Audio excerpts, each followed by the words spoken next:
કે જે વ્યક્તિએ મારો ભરોસો તોડ્યો ને, હું એનો આભાર માનું છું દોસ્ત. કેમ કે એ વ્યક્તિ મને શીખવીને ગયું છે કે વિશ્વાસ વિચારીને કરવો જોઈએ. આ જીવનમાં ઘણું બધું વિચાર્યું, ઘણું બધું જોયું, જાણ્યું, ઘણું બધું સમજ્યા. પછી એક વાત સમજાણી ભાઈબંધ, કે અહીં આપણા સિવાય આપણું કોઈ નથી.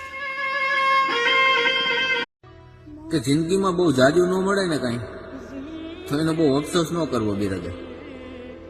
પણ વ્યક્તિત્વ એવું બનાવવાનું કે ખોવાવાળાને અફસોસ થવો જોઈએ કે મેં બહુ કિંમતી વસ્તુ ખોઈ નાખી, અને પામવાવાળાને અભિમાન આવવું જોઈએ કે મને મળ્યો ને એ દાગીનો.